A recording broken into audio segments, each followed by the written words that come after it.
Go. Hello, my darling little bunny rabbits. Miss Ralena here, and today we are talking about bow holds and tone quality, sound production.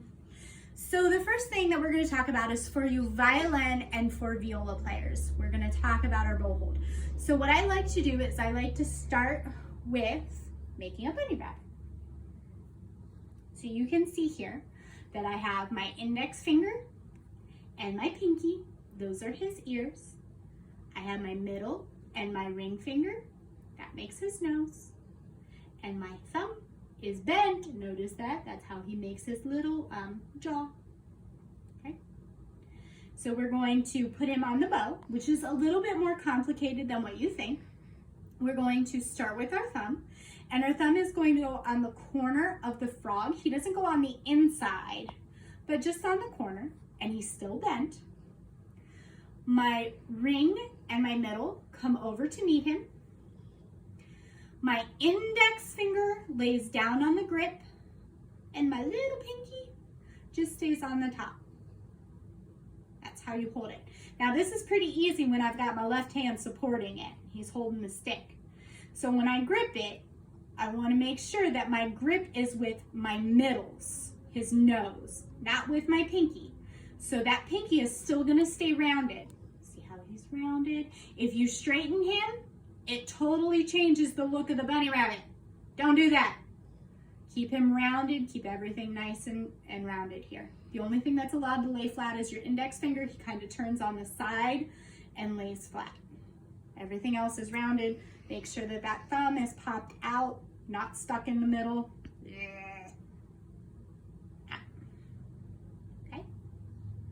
Now that's how we hold it. If you are a cello player, you're gonna hold yours a little bit different. You're gonna make like a little spider hand. This is not a cello bow. I repeat, this is not a cello bow. But you're gonna make a spider looking hand. Your thumb is gonna come under and it's gonna go right on the little metal part. Your middle and your ring finger are gonna come together underneath the frog. Your index finger is gonna wrap around the stick. And your pinky is gonna go on the center. There should be like a little circle. A lot of the cello bows have a circle there. Some of them don't, but it's just in the center of the frog. And that is how, my friends, that is how you hold your bow if you are a cello player. Bases, you're very similar, but it depends on if you have a French grip or a German grip. So if you're unsure about which that is, you need to contact your teacher and they will show you the proper way to hold them depending on what kind of a bow you have. So back to violin and viola players. We've got our our little bunny rabbit. And there's a couple different ways that you can use your bow. There is actually a balance point on your bow, and this is for all players. The balance point is literally where your bow balances. I'm really shaky. If you are able to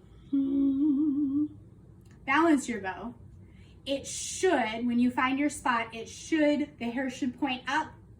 The stick should just be on your finger. If it's weighted unevenly, sometimes they'll roll.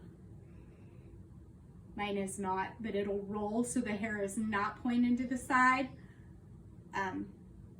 But the hair should really point up. If it's weighted unevenly, it'll roll away from you, or, excuse me, it'll roll towards you. So we've got our balance point. That is where a lot of playing is done, towards your balance point. Each one is a little bit different, but it should be pretty close. Mine is about maybe 2-3 inches away from the grip. Yours will be somewhere around there, give or take a few.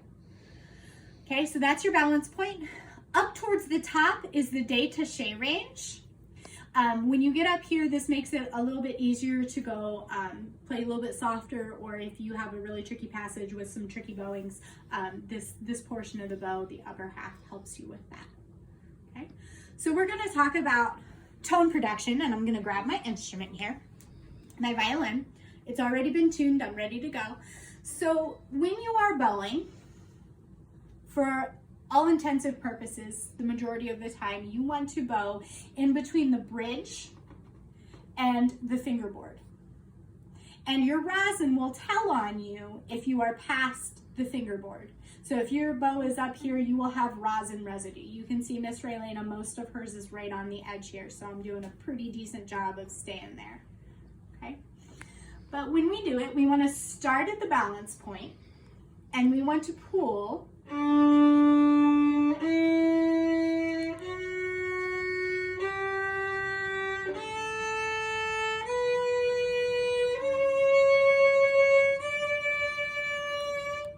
So you saw me use all of my bow, up and down, up and down. What you did not see a lot of is me using my shoulder. A lot of the arm work is done with your wrist and your elbow. If you start using your shoulder, you will look like this. I can't get to the tip of my bow.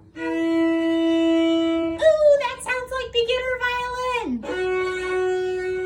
Why am I crunching? My shoulder hurts. This feels weird. It's not right. You're probably torturing your parents at this point. So you want to make sure that you pull it in a nice straight bow from your elbow down.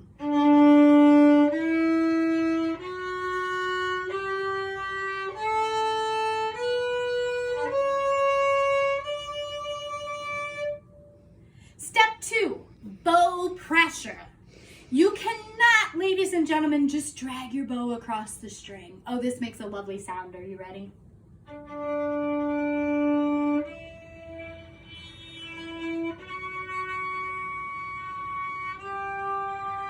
my elbow's straight.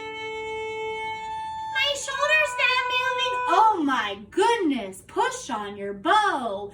Use a little bit of the weight of your arm. You don't want to crunch on it. I'll show you that in a second. But you want the weight of your arm on there.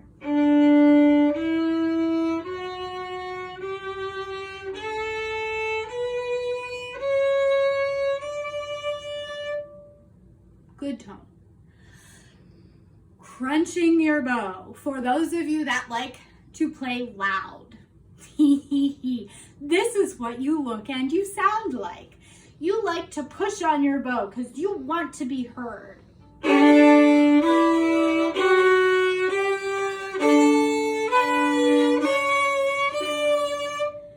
Chances are you're playing more than one string at one time. It's not a good sound, and mom and dad are probably investing in earplugs right now. So you want to loosen up a little bit. You don't have to push on it, darlings. Just a little dab will do ya. Again, the weight of your arms. Your arms are not super heavy, just the weight.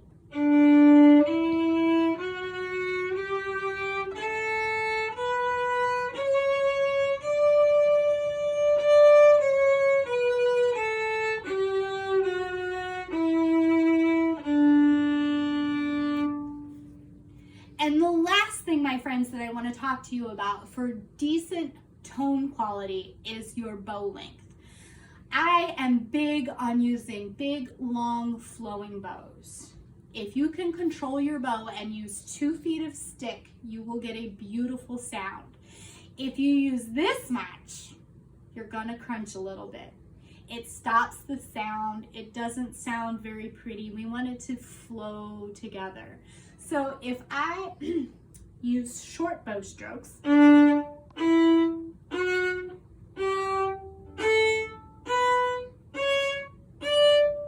just sounds a little bit choppy. There's really nothing wrong with it, but listen to the sound difference, my friends.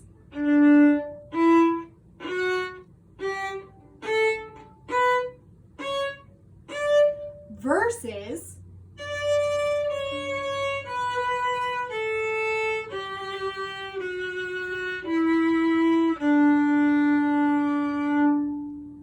so to recap, bow hold, length of the stick, and pressure, the weight of your arm, my friends. Those are some good secrets to tip-top playing. We'll see you next time.